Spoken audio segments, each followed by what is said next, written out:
E aí pessoal, tudo bem? Eu sou Renato Sapiro, advogado de formação, esportista nas horas vagas e pai da Olivia, que é minha grande paixão. Sou sócio fundador da Sapiro Associados, uma consultoria focada em recrutamento jurídico e compliance, e sócio e cofundador da Reinvent Legal, uma escola de negócios voltada para o mercado jurídico. Este é o Retalks, um raio-x do mercado jurídico. Sejam muito bem-vindos. Este é um podcast leve e informal, onde falaremos com os principais personagens desse meio sobre carreira, tendências e curiosidades. E este é um podcast quinzenal, então já sabe, temos um encontro marcado segunda sim, segunda não.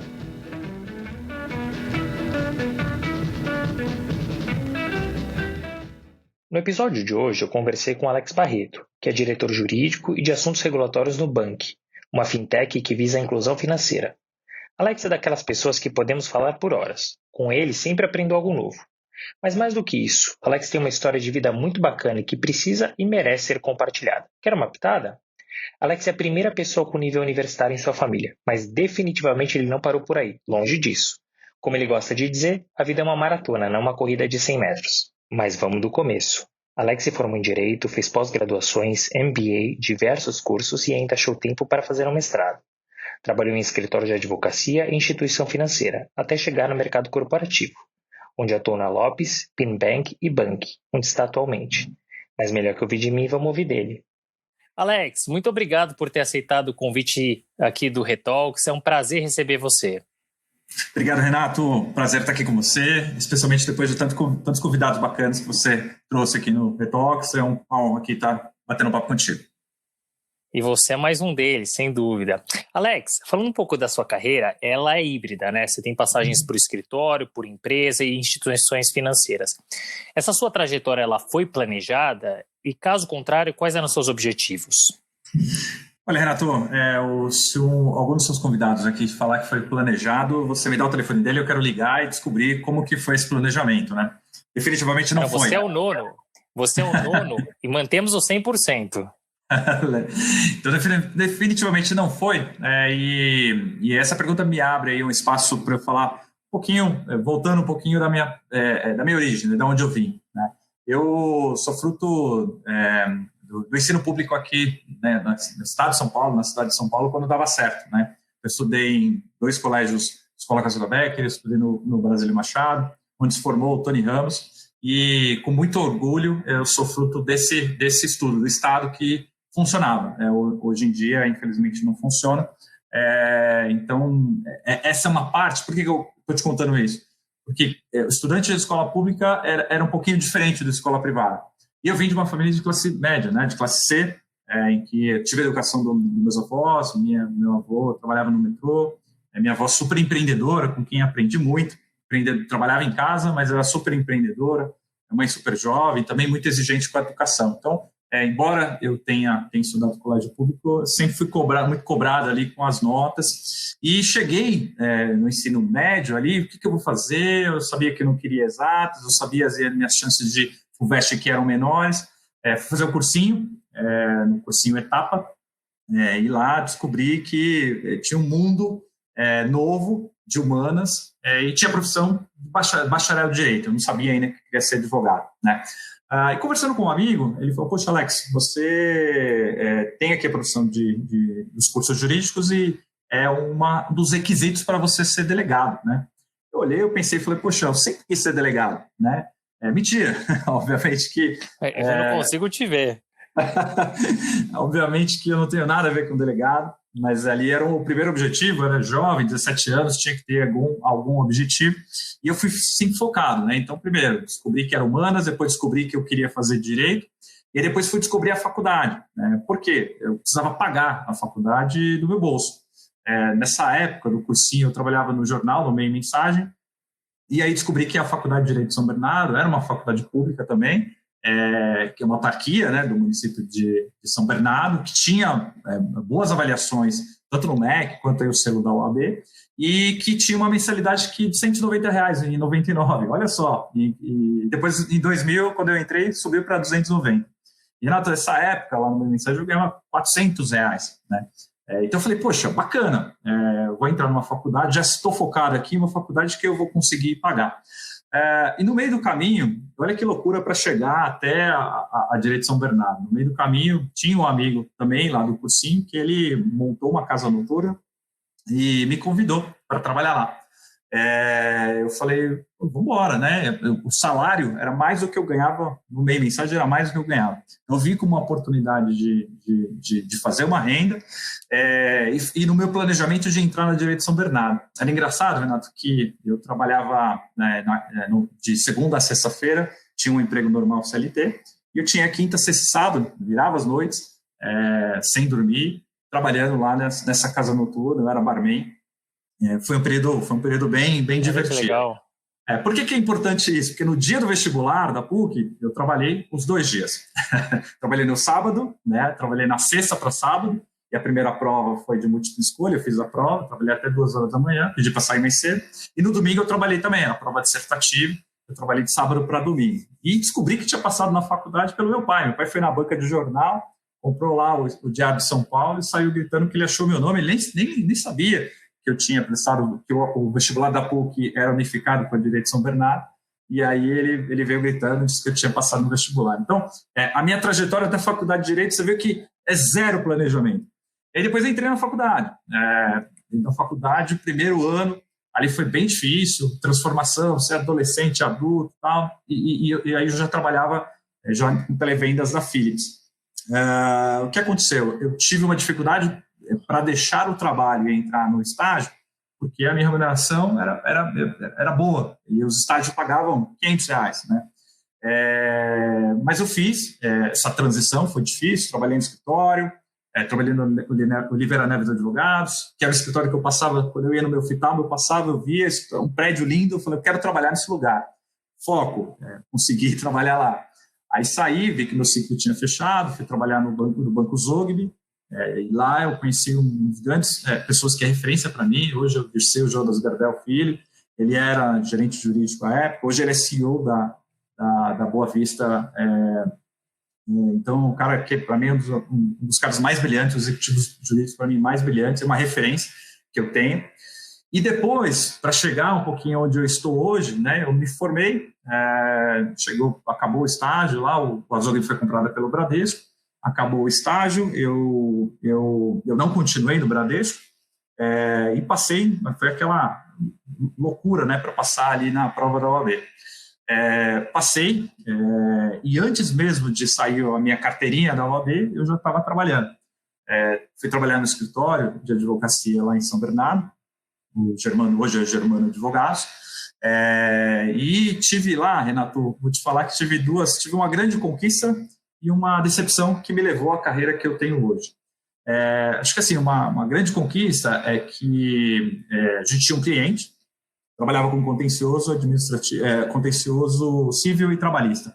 E a gente tinha um cliente que tinha câncer, e ele precisava de um medicamento que não tinha aqui no Brasil, não era homologado pela Anvisa, e ele precisava, embora ele poderia pagar o medicamento por um curto espaço de tempo, o medicamento era super caro, ele precisava primeiro trazer de uma forma legal, e ele precisava usar por muito tempo. Então, mesmo sendo uma pessoa que tinha condições, ele não sabia quanto tempo ele poderia pagar.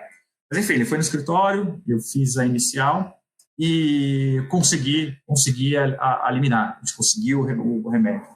E vou te falar, Renato, esse foi um dos dias mais felizes da minha vida, por vários motivos. Primeiro, eu te contei, né, da história, da minha história de vida. Eu sou a primeira pessoa da minha família a me formar, né, a ter o grau superior, por vários motivos, mas eu vi ali que eu tinha feito algo muito bacana, não só para mim, mas quanto para outras pessoas. E fruto do meu trabalho, fruto do meu estudo, fruto daquilo que eu realmente sonhei ali fazer, que o meu trabalho tivesse algum impacto, e um impacto positivo. Então, salvar vida, infelizmente ele veio a falecer depois, mas naquele momento foi quando o juiz deu o J. Defiro. Para mim, assim, eu poderia ter realizado ali todos os sonhos da minha vida. Foi naquele momento uma satisfação muito bacana. E eu tive, obviamente, como tudo tem o seu lado bom e o lado ruim, eu tive uma grande decepção, que me levou a descobrir aí o mercado in-house, voltar a ter o mercado in-house. Eu tive acredito, Renato, eu tive uma inicial de execução de cheque indeferida. O juiz da vara, de uma das varas lá de São Bernardo, por aquele requisito formal. Obviamente, não havia motivo para inépcia, mas ele entendeu que faltou um dos requisitos da inicial. Depois eu fui estudar, ele julgava inepta diversas iniciais de execução pelo mesmo motivo. E eu falei, olha, talvez acho que o contencioso aqui não é para mim, o negócio é sempre trabalhar com negócio. Sempre trabalhei com negócio, trabalhei na área comercial, e aí eu fui direcionar minha carreira para a área, para Sen House, né? Fui trabalhar depois no Sescop. Então, respondendo a essa pergunta, não foi planejada, né? Minha vida, sempre soube que seria uma maratona, não seria uma corrida de 100 metros, mas me engajei aí, tive uma certa decepção no escritório, em contencioso, e aí me descobri trabalhando em empresa, me descobri aí como executivo e estou até hoje, Renato. Muito legal essa sua história. E apesar de não ser planejado, você tem foco. Quer dizer, para tudo você estabelece uma meta e você corre atrás. Né? É foco. Então, é muito bacana ouvir a tua trajetória, as tuas dores, o que você passou. Como você bem colocou, você é a primeira pessoa na sua família a efetivamente ter um diploma universitário. Muito legal isso. E até falando um pouco da sua faculdade, você trouxe da São Bernardo, uma pergunta que eu queria te fazer. Eu pessoalmente gosto muito da Faculdade de São Bernardo e tenho ótimas experiências com profissionais que se formaram nessa universidade. Mas ela foge daquelas ditas de primeira linha. Você encontrou algum tipo de dificuldade, algum tipo de dificuldade no mercado por conta desse preconceito? É bacana você falar a palavra preconceito, que todo preconceito a gente precisa debater, a gente precisa conversar, a gente precisa falar sobre isso e cada vez mais, para quê? Para que as coisas mudem, né? Então, respondendo objetivamente, não enfrentei, até porque o meu foco nunca foi grandes escritórios, né? E talvez se eu tivesse ali tido algum tipo de preconceito, ter sido barrado ali na seleção, foi até bom para a minha carreira. Porque imagina você... e hoje eu vejo que alguns escritórios estão abrindo para contratar advogados formados em outras universidades, mas eu fico me pensando, né, como é o ambiente interno. Será que funciona mesmo? Sei lá, você tem um escritório que tem 100 advogados, né? Então 99 são formados na PUC e USP, né? E você tem um outro advogado. Então, como se sente esse advogado dentro do ambiente tão competitivo que é o escritório de advocacia, que a gente sabe, né? Então, digo para você, particularmente não. Eu não ligo a mínima, né, para esse tipo para a sua faculdade não é de primeira linha, eu adoro minha faculdade, eu sou apaixonado, tive professores ótimos, professor Pimenta, que falava no primeiro ano, ele falou, olha, vocês vão ver, vocês acham que é difícil, vocês vão ver no sexto ano. E eu falei, poxa, eu prestei vestibular para estudar 5 anos, ele está falando do sexto ano da faculdade, e o sexto ano era exatamente a vida real, né? Então, eu tive aula com o Rui. É onde tudo começa. Onde tudo começa. Você tive grandes professores, não vou citar todos aqui, mas, assim, um carinho enorme. Tudo que eu tenho hoje na minha carreira profissional, assim, é fruto, obviamente, não só do meu trabalho, mas também do que eu aprendi na faculdade. E eu acho que, Renato, você é um cara que bate nessa tecla e as coisas têm que mudar. Está mudando, mas eu ainda acho que a gente tem que evoluir bastante para os grandes escritórios, os grandes bancos. Obviamente, o ensino jurídico tem que mudar e evoluir também, a gente pode falar sobre isso, mas eu acho que ainda acho que é um preconceito que existe e deveria ser cada vez mais eliminado. Não, temos um caminho longo pela frente, Alex, mas eu sinto uma melhora gradativa, né? E o que é muito bom. É muito bom. Entrando na tua carreira, você trabalhou durante 7 anos na Lopes, né? Você entrou lá como advogado pleno e chegou até o cargo de gerente executivo. Eu queria saber como é que se deu esse crescimento e o que você acha que contribuiu para você assumir essa posição ou essas posições de gestão. Legal. Eu posso dizer que 7 anos foram de sangue, suor e lágrima, literalmente. Assim. Imagina. Foi muito divertido, muito intenso a Lopes, assim, grande parte do profissional que eu sou. Eu digo que grande parte mesmo, assim, minha criação foi lá, em termos de cultura, performance, entrega, trabalho, estudo. Acho que tem um carinho muito grande por tudo que eu passei na Lopes e todas as oportunidades que eu tive lá. Mas se a gente olhar para trás, desde o início, né, eu comecei lá, primeiro surgiu o convite por network, né, a gente sempre fala muito, fazer network, e surgiu porque o diretor jurídico na época, era o Carlos Escobar, estudava na mesma sala que eu, lá na GV. Ele foi atrás de aperfeiçoamento acadêmico e a gente se encontrou. Então surgiu o convite lá. Ele, né, mandou um e-mail para toda a sala. Eu respondi o e-mail dele, me aplicando para a vaga, não preenchia todos os requisitos da vaga, eu sabia, era para trabalhar com mercado de capitais, societário, e eu não tinha esse background, eu trabalhava com societário voltado para cooperativas, mas mercado de capitais zero, né, e contratos eu fazia bastante. E aí eu me lembro até hoje e por isso que eu levo isso na minha vida, oportunidades, né. Então eu fiz a primeira entrevista com o RH, depois eu fiz a entrevista com o Escobar, a gente ficou mais de 2h30 conversando na entrevista, uma entrevista super longa, e aí, ao final da entrevista, eu senti que eu estava contratado, porque ele falou: Alex, uma vez na minha vida, eu já estive na sua posição. Eu quis algo, não tinha as competências, né, o hard skill, não tinha, mas uma pessoa me deu a oportunidade. Então, acho que eu vejo em você um pouco do que eu era quando era mais jovem, e eu gostaria que você fizesse parte do time e que você estudasse. Vai precisar estudar, vai precisar se aperfeiçoar, mas você tem alguns valores que eu valorizo bastante e eu acho que vai fazer sentido você trazer aqui para a gente para o time. Nossa, eu fiquei super contente, saí da entrevista mais ou menos contratado, só que o Escobar, que me contratou 3 meses depois, ele saiu, ele foi seguir uma outra carreira, foi empreender, e aí minha vida meio que deu uma reviravolta. Então, para resumir, o que aconteceu ali dos 7 anos foi início, né, trabalhando com mercado de capitais, societário e contratos, e aí eu tive, Renato, eu sempre vi isso, né, eu vi que na saída do Escobar surgiu uma oportunidade. A Lopes tinha acabado de fazer uma parceria com o Itaú, uma sociedade, era uma JV, e era um negócio que tinha muito valor e que ninguém ali no jurídico conhecia, né? E eu era muito novo. Eu trouxe o Booking, né? Foi uma operação muito grande. Eu trouxe isso para casa e passei finais de semana estudando. E aí, quando eu me vi, eu estava no Itaú, sentado aqui no Itaú, discutindo com os advogados do Itaú a constituição dessa sociedade, discutindo a questão da estrutura tributária, governança, e eu tinha 20 e poucos anos, assim, super jovem, mas na Lopes ainda tinha esse gap da saída do Escobar, e ainda eu tinha entrado meio que para substituir uma advogada que era mais sênior que eu, e a Lopes acabou fazendo a proposta para ela voltar, e ela voltou sendo minha chefe.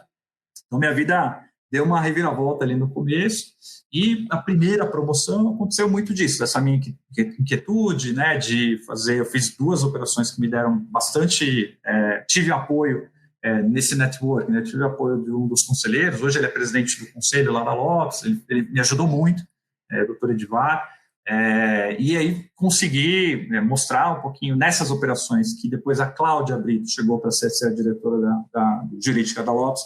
Ela acreditava muito no time, a gente fazia algumas operações in-house, eu fiz 2 operações que me deram uma grande visibilidade, foi comprar participação de uns minoritários no Sul e vender uma participação que a gente tinha no Norte do país e que deu super certo. Aí eu postulei o meu primeiro cargo de coordenador, trabalhar ali, a Cláudia falou: Alex, você precisa dar uma dinâmica, também surgiu ali por uma oportunidade, saiu uma pessoa, eu entrei no lugar, isso foi em 2010, assumi a minha primeira posição de gestão e dei uma dinâmica ali para os contratos, essa energia que eu tenho, né?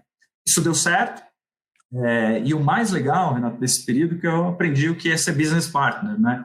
E eu levo esse mantra para o meu modelo de gestão até hoje. Eu circulava por toda a companhia, a Lopes, nessa época, tinha em torno de 2.000 funcionários, a empresa tinha 20 mil corretores, tinha um VGV de 20 bilhões, a empresa no mercado imobiliário aqui na América Latina era referência, é protagonista, era vanguarda, e eu tinha ali meus stakeholders, acabei, nesse modelo de business partner, acabei conquistando a confiança dos meus clientes internos, até que surgiu a oportunidade de assumir também o contencioso, que foi um grande desafio, né? A empresa tinha 10 mil processos, né? Tinham algumas contingências relevantes que eu posso falar e compartilhar, porque é uma empresa de companhia aberta, então tudo é público, então me dá esse conforto para compartilhar.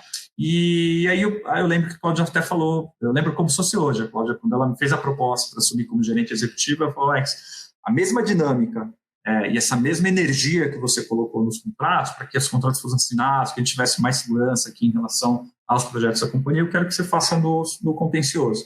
E aí eu assumi contencioso e contratos, fiz uma reviravolta lá, troquei uns escritórios que trabalhavam muito tempo com a companhia, outros eu mantive, mas coloquei mais energia, e deu certo, a gente teve alguns casos de grande repercussão, e foi uma jornada que, assim, tem só boas recordações, Renato. Então, eu diria para você que foram anos intensos, né?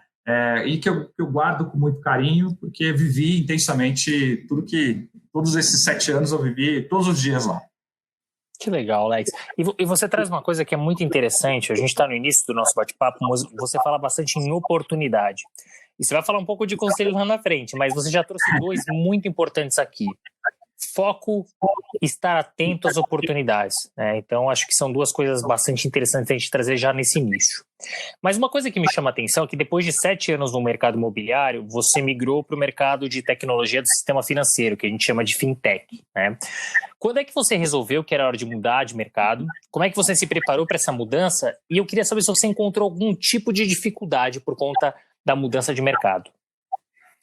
Olha, Renato, eu ouvi o seu bate-papo com o Maurício, né, dessa semana, que falava sobre qual a hora de mudar, né? Qual a hora como os profissionais, e você deu exemplo de alguns convidados aqui que estão tantos anos no mesmo escritório, e se acham ainda, encontram internamente desafios e motivados para permanecer em muitos, muitos anos. Então, o encerramento de um ciclo para o profissional, ele é muito difícil você saber. Muito difícil. Será que agora encerrou aqui, eu tenho que fazer outra coisa? Então, no meu caso, na Lopes, eu tive aí 4, 5 promoções e as coisas foram acontecendo. Então, sempre quando eu pensava que o meu ciclo estava acabando, surgia essa oportunidade, eu focava nisso, colocava toda a minha energia para entregar um bom trabalho. Então, foi difícil entender quando o meu ciclo encerrou. Então, essa é a primeira percepção que eu tive. Quando surgiu a crise ali em 2014, né, a gente está falando de governo Dilma, eu saí da Lopes em julho de 2015, eu senti no final de 2014 que as coisas iam dar errado, porque quando a economia vai mal, um dos primeiros mercados que afeta é o mercado imobiliário, porque depende de crédito. Sem dúvida. É super sensível ao crédito e à confiança, né? Então, foi sensível. Eu percebi, só que eu percebi, eu não consegui me movimentar, né? Não tinha vaga, não tinha posição, o mercado também estava parado.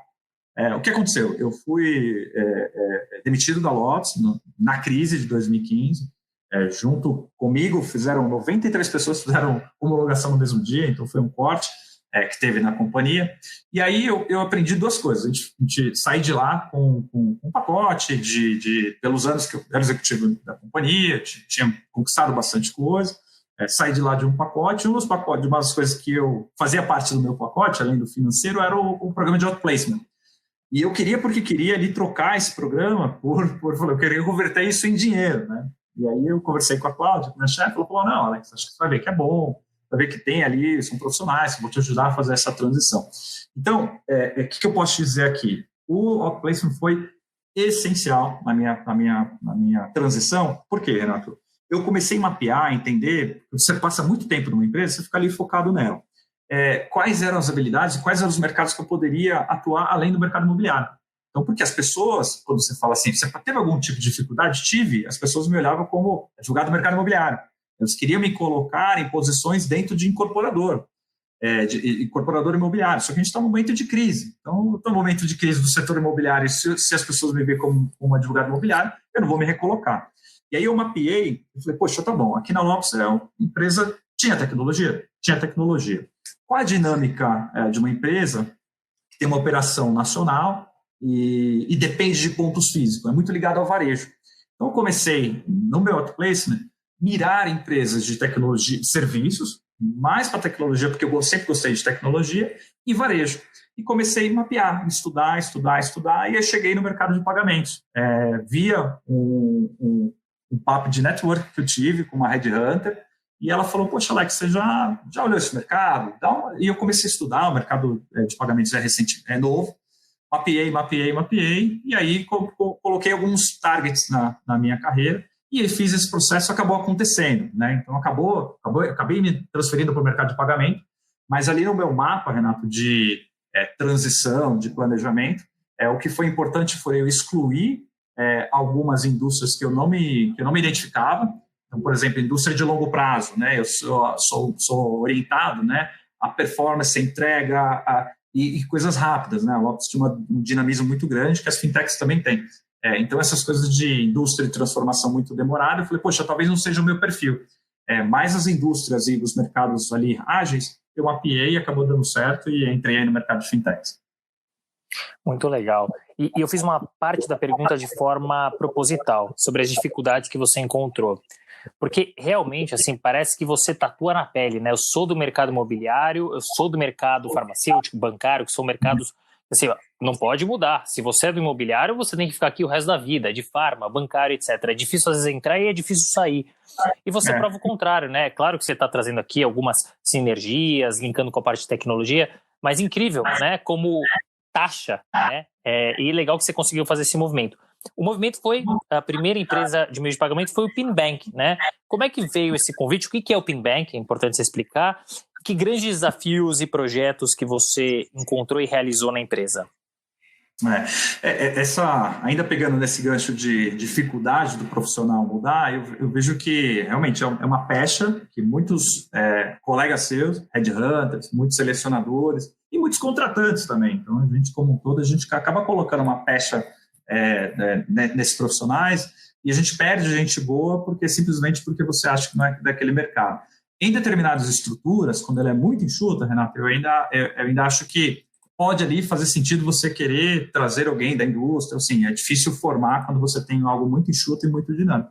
Mas a maioria das empresas, né, você tem um espaço ali para dar oportunidade, assim como eu tive, e foi o que aconteceu ali no PinBank, né? Então, o convite surgiu porque o meu cliente interno, de um modelo de gestão de business partner que eu fazia, era diretor na Lopes, ele saiu para empreender, me chamou para fazer ali, ele estava negociando e a gente também tratava de assuntos societários e de M&A, ele estava fazendo uma rodada de investimento no PinBank e falou, poxa, Alex, eu preciso aqui que você me ajude. Foi um desafio, eu tinha explicado para ele, falei, olha, Barlete, eu não sou um escritório de advocacia, eu sou um executivo buscando uma recolocação aí no mercado. Ele falou, poxa, mas eu confio em você, eu sei que você pode fazer esse trabalho, a gente já trabalhou junto e eu sei que você pode fazer. Então, enfim, a gente fechou a operação com fundo, eu tinha do outro lado um escritório com sócio, advogado sênior, estagiário, tinha uma estrutura enorme do outro lado da mesa, pelo comprador, e eu estava ali pelo vendedor, sozinho, entrei sozinho e a gente fechou a operação. Fechando a operação, ele falou, Alex, a gente está construindo um negócio aqui que é grande, eu quero... Meu plano aqui em 5 anos, transformar essa startup, né, o PinBank, que é uma startup, em algo grande, e a gente está no mercado de pagamentos que é regulado, né? Eu queria que você assumisse o jurídico. Eu topei, e eu vou te falar, o que me chamou mais atenção, Renato, foi que em poucos dias, né, ali fazendo aquele deal, eu comecei a perceber como o mercado de empreendedorismo, o empreendedorismo no Brasil, como as coisas acontecem, é totalmente diferente das grandes companhias, né? Então, em grandes companhias, você fecha, estrutura projeto, planeja, tal, fecha, contrata advogado e tem um certo planejamento. No dia a dia das startups, as coisas surgem de ideias, de pessoas.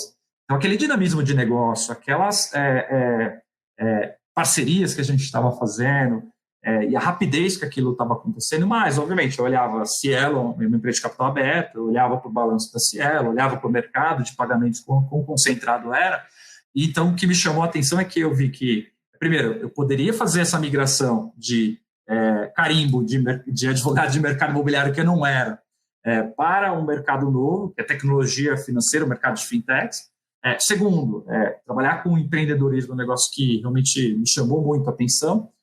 E terceiro, e ser quase um sócio mesmo, né? Então, corria ali os riscos do negócio, tinha uma posição, era diretor, cheguei a ser diretor da companhia, e corria também os riscos do negócio. Então, mais do que advogado, eu era também quase um dono, sentia como dono, e corria os riscos de se der certo e se desse errado, tanto na minha carreira, para o bem e para o mal, né? Então, isso que me chamou mais a atenção do desafio do PinBank.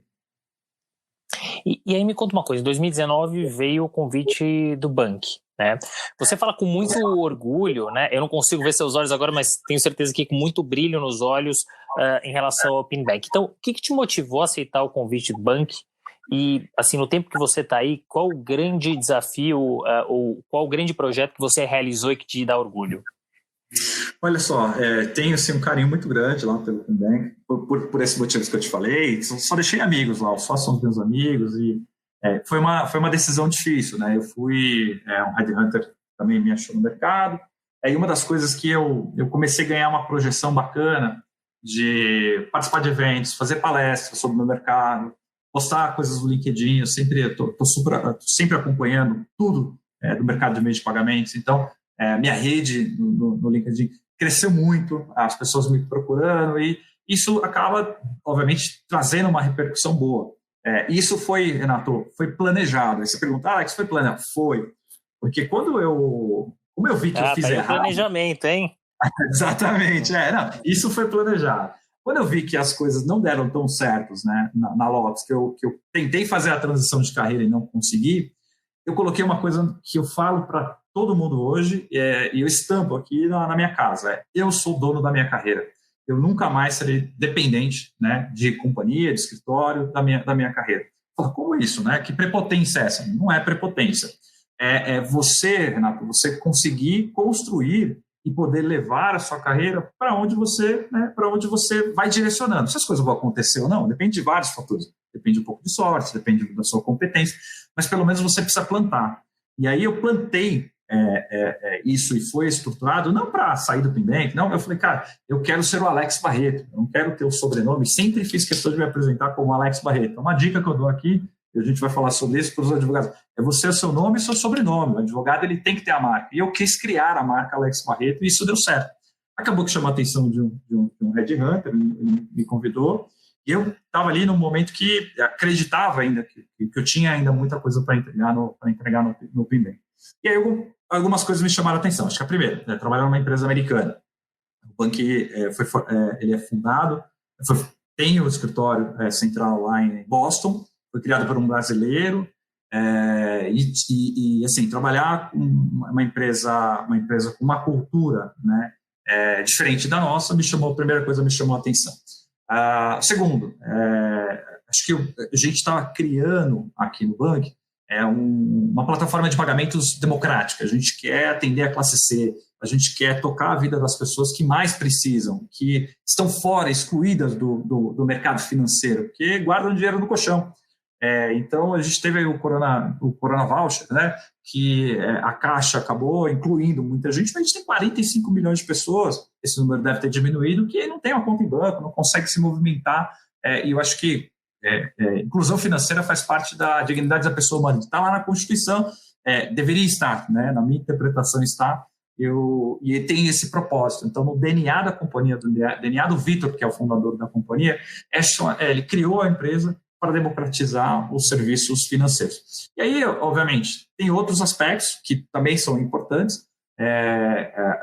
O banco tinha um programa de stock option e visão de longo prazo, né? Então, poxa, você está construindo do zero, eu sou funcionário 12 da companhia aqui no Brasil. Nos Estados Unidos, a gente já tinha mais gente.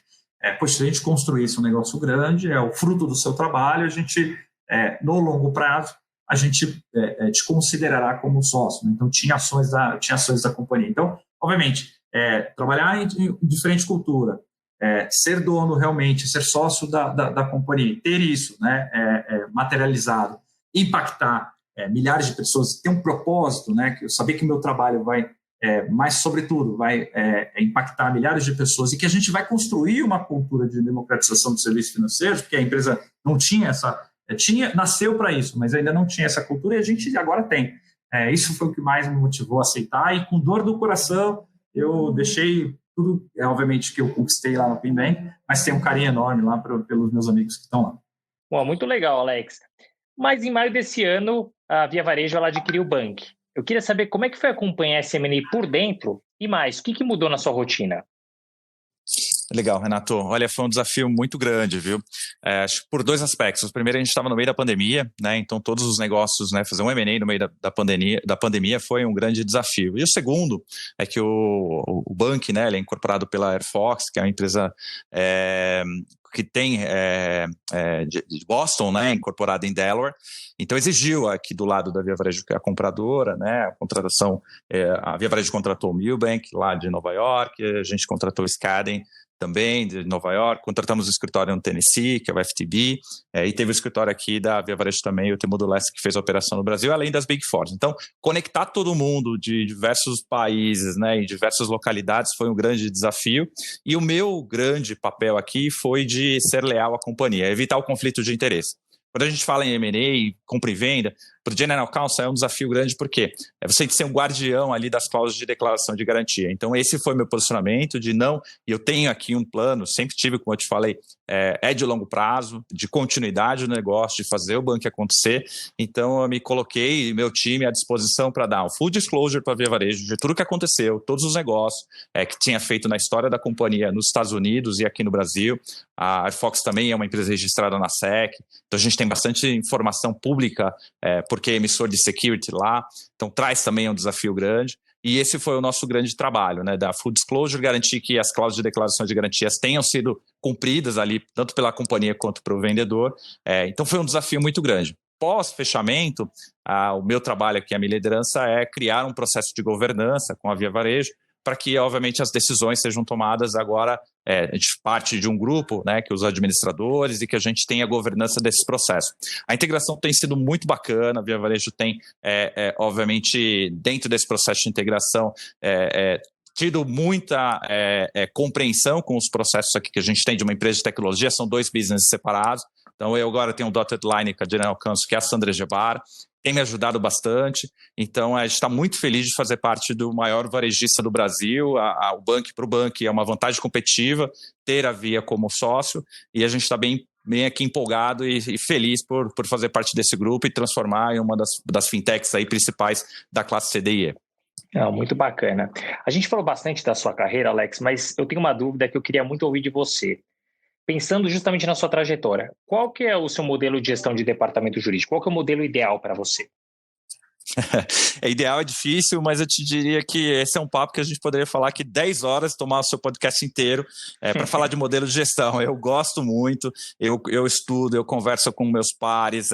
É um negócio, para mim, modelo de gestão de departamento jurídico é algo que ainda me traz, assim, brilha os olhos. Mas, sim, para ser bem aqui objetivo, eu diria que meu modelo de gestão ele tá baseado em 3 pilares, né? Acho que o primeiro deles é muito do que acho que a gente já vem conversando aqui nesse bate-papo, conhecer do negócio. Mas você fala, poxa, mas isso é o básico, é o jargão aí de todo departamento. Lógico, isso é igual 1 mais 1, que é 2, conhecer o seu negócio. Mas eu não digo disso.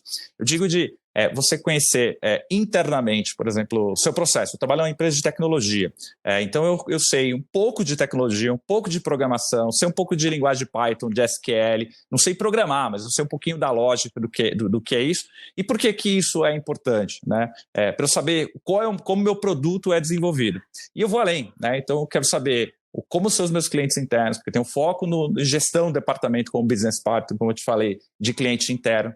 E não basta o cliente interno, você tem que conhecer o seu cliente externo, tem que conhecer os seus clientes, os seus parceiros, os seus fornecedores. Você tem que conhecer, no meu caso aqui de fintech, eu conheço meus concorrentes. E os concorrentes, eu tenho diversos aplicativos aqui no meu celular, de diversos concorrentes do banco, não só aqui no Brasil, mas na América Latina, nos Estados Unidos, na Europa, na Ásia, na Oceania. Então, conhecer o seu negócio, Renato, ele é muito mais do que, tá bom, eu sei o que a empresa faz. Você tem que conhecer o seu ecossistema. E por que isso é importante, Alex? Porque o jurídico, para mim, é core. O jurídico é estratégico. Eu defendo isso, algumas pessoas olham para mim, né, falam, não, o jurídico é suporte. Eu falei, não é. Porque na minha indústria, aqui na indústria de pagamentos, na indústria financeira, o jurídico, o regulatório, ele é estratégico. Para ser estratégico, você precisa sentar na mesa. E sentando na mesa, ali na tomada de decisão com as pessoas, com o board, você precisa entender do negócio, você precisa entender como um todo o seu ecossistema. Porque entendendo esse ecossistema, você entende quais são os riscos, você pode prever quais são os riscos e as tendências e ser muito mais propositivo do que reativo. né? Então, ser estratégico é isso, é entender, no meu caso aqui, eu conheço de CAC, eu conheço de take rate, eu sei qual é a taxa de conversão da empresa, eu sei que um problema na conversão de um cliente que faz um download, ele pode ser consertado por uma iniciativa da minha área. Então, acho que conhecer o negócio é esse pilar. O segundo pilar é pessoas. Tem que ter time bom, tem que ter gente com vontade de fazer acontecer e resignada. E mais do que isso, né? Eu não gosto muito dessa palavra, mas é empoderar o time, é dar voz, é fazer com que elas apareçam, que elas possam te dar um pushback você dá um feedback para a pessoa, olha, Alex, eu acho que eu não concordo tanto com o que você falou, eu adoro receber um pushback do meu time, um feedback, né, de algo que pessoas que possam ter voz ativa para fazer todo mundo melhorar, você sobe a regra. Então, construir um time com transparência, boa comunicação, e aí comunicação eu falo em tudo, né? Se um advogado tem que falar português, advogado tem que falar inglês, espanhol, não, tem que falar português, tem que se expressar, tem que saber falar, é sim ou não, tomar riscos, né? Eu não acredito, né? O Jorge Paulo Lemann fala isso, né? Eu não acredito em pessoas bem-sucedidas que não tomam risco. Então a gente tem sim que ser propositivo, falar e obviamente ter uma boa comunicação, ser breve. Acabou essa história de fazer parecer de 100 páginas que ninguém lê, só lê a página final. E por fim, Renato, desse tripé, acho que é um pouco de filosofia de vida, assim, o que eu trago para a minha vida pessoal, eu trago para a empresa. Eu tenho duas filosofias, uma é do Coach K, né, que ele fala lá do Next Play, acho que eu incorporei isso na minha vida mesmo, se você é bem sucedido em alguma coisa, comemora, Next Play. Se você cai, se você falha, Next Play. Porque a vida, nada é mais importante do que você está fazendo agora, né? Um pouquinho do que o Coach K fala. Então, essa é a minha primeira filosofia. A segunda é do Aristóteles, tem que fazer com paixão. Então, eu adoro o que eu faço, eu amo o que eu faço, tenho prazer de todos os dias acordar e ser advogado, ser executivo jurídico e trabalhar onde eu trabalho, com as pessoas que eu trabalho. Então, acho que esses 3 pilares vão fazer o quê? Que eu esteja alinhado com os objetivos da empresa. Aqui no banco a gente tem as nossas North Star Metrics que a gente lista desde o começo do planejamento estratégico da empresa. A gente sabe quais são os nossos objetivos. Eu trago isso para o meu departamento, para meus objetivos, meus metas têm que estar alinhadas com os objetivos da empresa. A gente cria as iniciativas aqui com o time e acompanha em cada quarto o resultado. Então, para mim, ser estratégico resume nesse tripé e a gente poderia falar muito mais, mas acho que essa é a minha mensagem. Se eu pudesse resumir aqui em poucas palavras, eu diria que esse é o meu modelo de gestão, isso que eu acredito, isso que eu venho construindo ao longo da minha carreira. Muito obrigado. Você mapeou de uma maneira muito interessante, eu concordo 100% com você. Jurídico é core, jurídico é importante, pessoas são relevantes, é importante essas suas filosofias, quer dizer, seguir à frente. Eu consigo ver o brilho nos seus olhos, não só agora do podcast, mas você fala com paixão, isso é muito bacana. Falo sim, só para fechar, e te dou um exemplo eu falo assim, poxa, Alex, isso não acontece no mundo. Tem um General Counsel que eu recomendo todo mundo conhecer, ele se aposentou agora, que é o do Google, o David Drummond. Ele tem um pouco dessa filosofia, ele é estratégico, fez diversas aquisições do Google, ganhou bilhões de dólares lá, não só stock option, mais em remuneração. Eu acho que tem modelos reais de General Counsels, não só aqui no Brasil, como no mundo, que a gente pode olhar e ter um benchmark bacana, com paixão e fazendo aquilo que a gente gosta. Mas você trouxe bastante de um mapa interno, né? Dos escritórios de advocacia. Qual que é o seu critério para avaliação e contratação desse tipo de serviço? Eu não busco e nunca busquei placa. Eu acho que eu, como gestor, eu sempre procurei resolvedor de problema. Então, eu busco confiança, eu busco segurança, eu busco dinamismo. O cara que entenda o meu negócio, ou pelo menos ele se propõe, quando vai fazer uma reunião inicial, ele pelo menos entenda a minha indústria, tenha estudado, né? Então, são essas grandes características que eu busco. E a decisão de terceirizar poxa, se eu posso fazer dentro de casa e que não vai me custar muito tempo, eu faço. Se é muito especializado e tem um risco grande, eu terceirizo. Se o custo é baixo, mas vai me tomar um volume de tempo muito grande, eu também terceirizo. Então, os critérios, eles são bem objetivos na hora de terceirizar, mas eu sempre busco alguém muito parecido, né? Assim, na contratação de serviço jurídico, eu acabo contratando alguém muito parecido com os valores que eu acredito, né? Não o que eu sou, mas o que eu acredito. E aí tem que ter o requisito técnico, tem que ter alguém ali especializado para solucionar aquela dor que você tem, que você não conseguiu resolver dentro de casa. Mas, Renato, placa, isso nada me instiga a contratar escritório só porque ali, se deu certo, é o escritório X, é o escritório Y. Não, a responsabilidade é minha como gestor de contratar, e eu sempre busco ali ter a melhor tampa para aquela panela. Então, eu tenho alguns escritórios em que eu confio e o meu critério é esse, a depender do caso, procurar alguma solução para aquele tipo de determinado problema. E eu acredito muito no sócio e no time dele. Isso também acho que é duas coisas importantes de falar aqui. Mudar de escritório, eu tenho muitos sócios de escritórios que vão mudando e eu vou com ele, porque eu acredito no profissional e não na estrutura. Obviamente que ele precisa ter um time, ele precisa ter alguém para ajudar. A palavra que eu sempre gosto de trazer é confiança, né?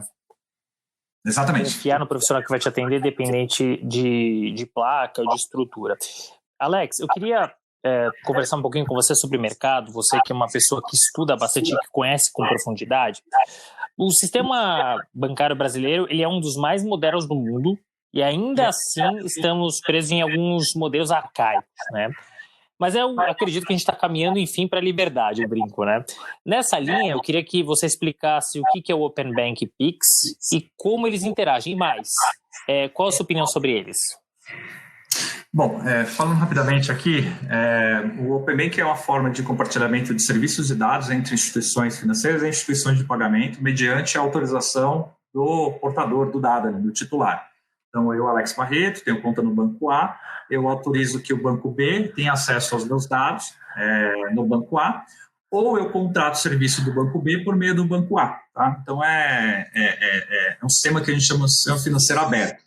Isso é voltado para mais competição, é voltado para trazer ali um dinamismo no mercado financeiro que a gente hoje, mercado de pagamentos, que a gente não tem. Ele começou e deu muito certo lá na Europa, no Reino Unido, passou pela Ásia, né, o Open Bank, e chegou aqui no Brasil, e tem na América do Norte, o México começou antes que o Brasil, e chega no Brasil esse ano como uma forma de trazer mais inclusão, trazer mais competição e trazer mais evolução para o nosso mercado.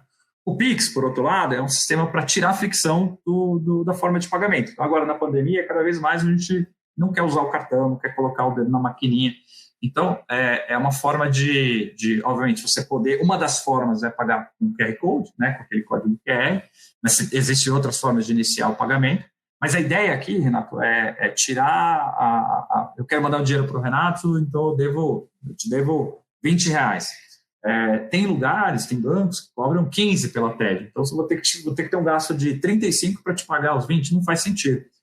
Então, a ideia do Pix é dar mais, trazer mais inclusão, tirar essa ficção, ter mais inclusão e que o custo transacional, especialmente para os pagamentos até R$50, eles sejam zero para o usuário, essa é a ideia do Banco Central, e para pessoa jurídica, para quem depende disso também, para o empreendedor também, que o custo seja melhor que uma TED. Então, acho que são dois, digamos, arranjos, né, que trazem grande inovação para o mercado.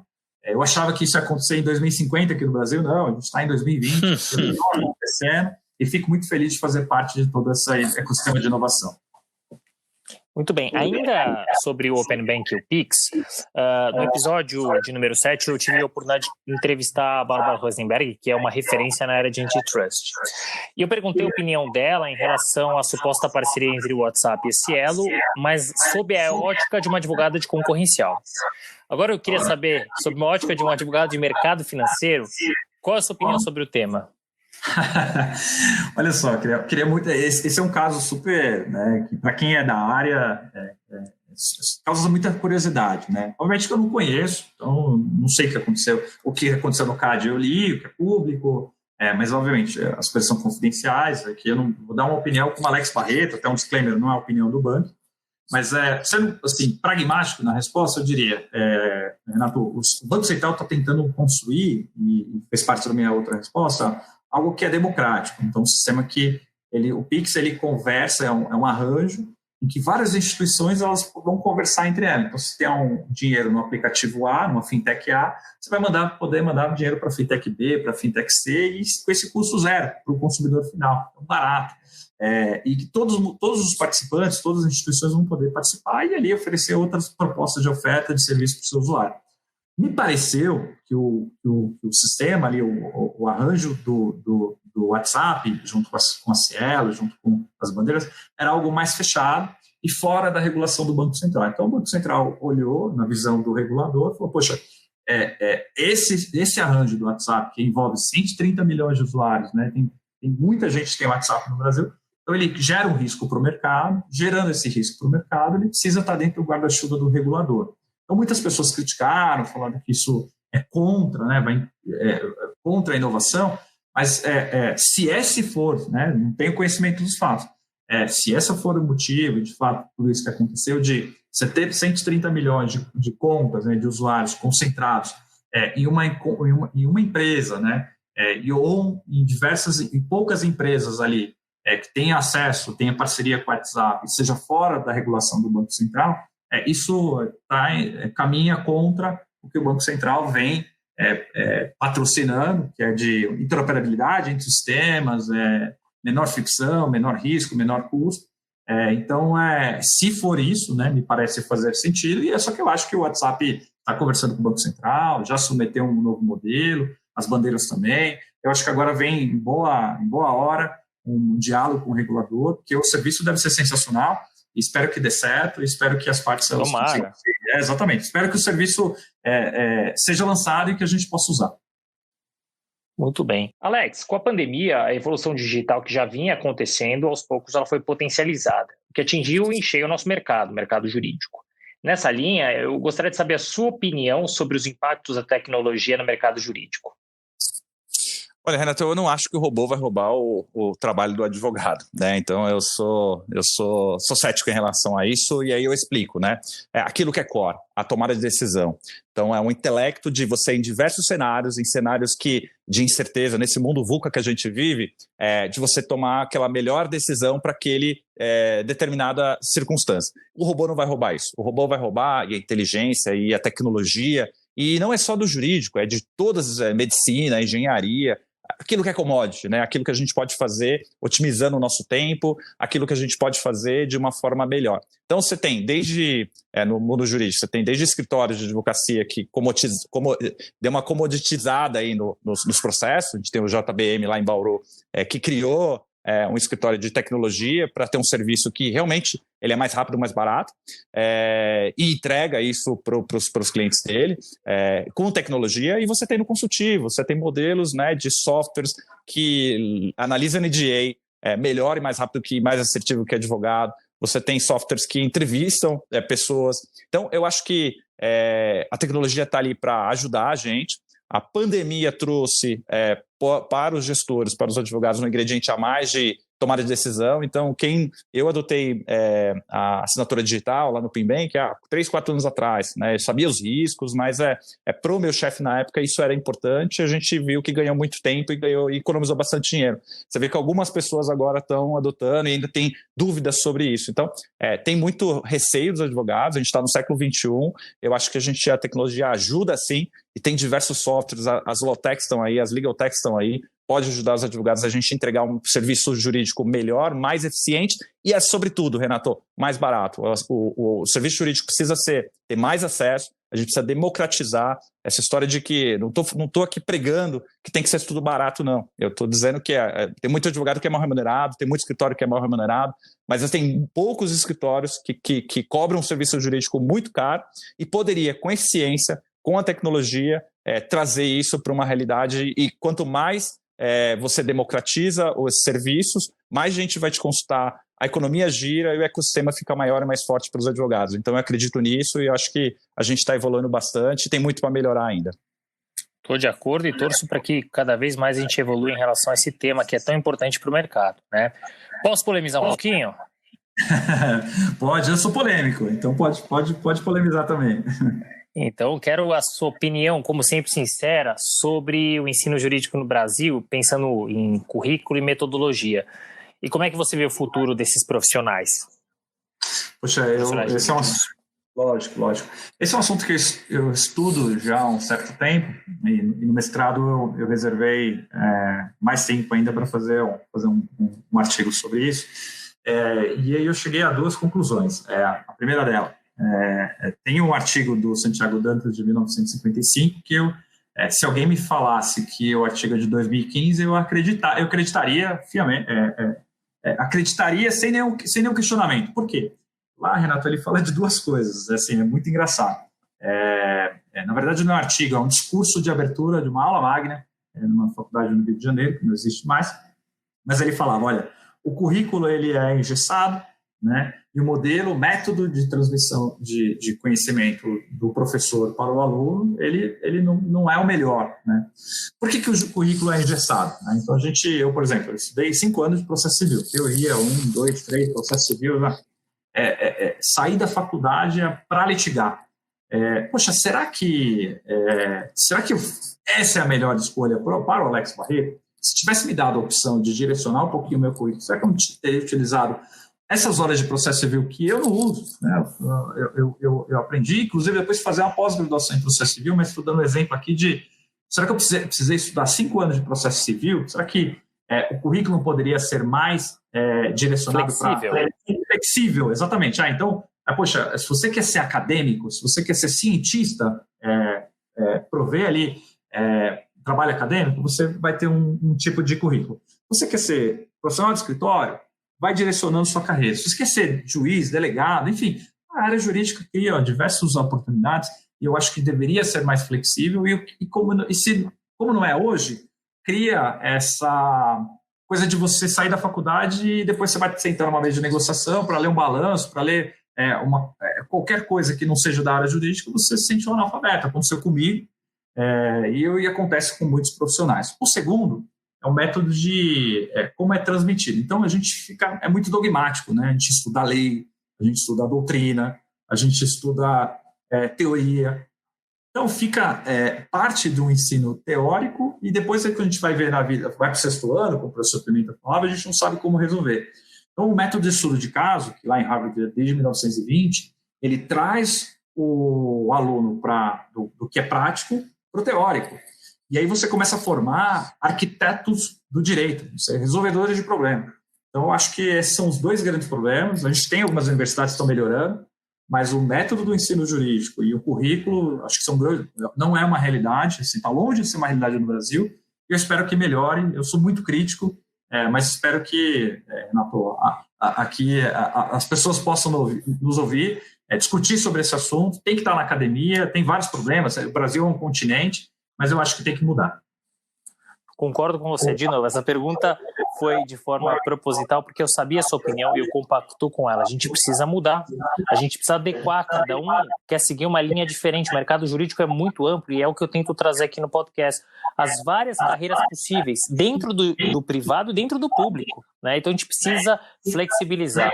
Muito obrigado por dividir conosco as suas impressões sobre esse tema.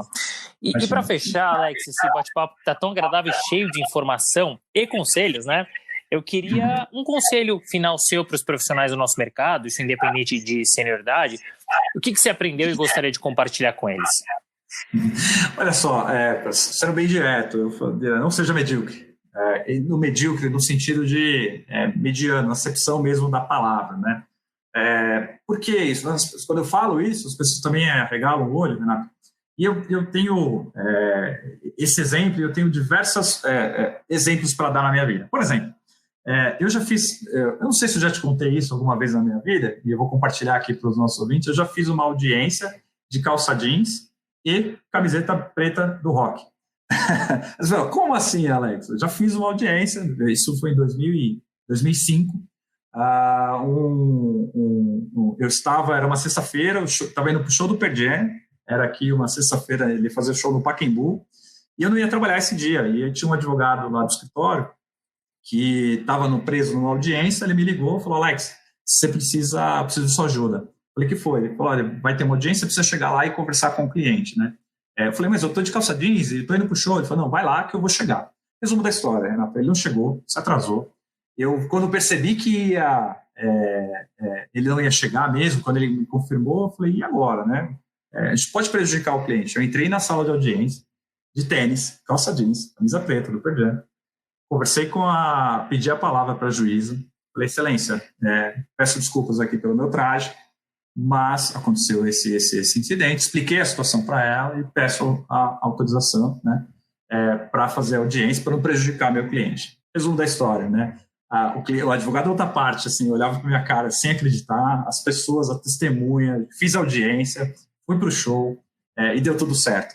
Então assim, não seja medíocre. E aí, o que eu olhei ali? Não que eu sou bom, não que eu tive empatia, humildade, e eu falei, poxa, o que vai me medir aqui não é minha roupa. O que vai medir eu conheço o caso, embora ele estava conduzindo, né, a gente é história pequena, a gente conduzia os casos muito próximos, eu conheço o caso, eu consigo conduzir essa audiência.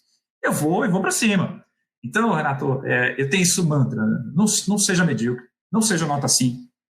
Eu não sou 10, né? Estou longe de ser 10, mas eu tenho que ser ali sempre nota 7,5, 8, né? Sempre estar ali acima da média e estudar. Então, ser melhor do que eu sou ontem, que eu fui ontem, e olhar para frente no amanhã melhor do que eu sou hoje. Esse é o meu conselho, espero que as pessoas que nos ouçam aqui lembrem sempre do pouquinho do meu exemplo e um pouquinho dessa acepção da palavra de mediocridade, que eu acho horrível.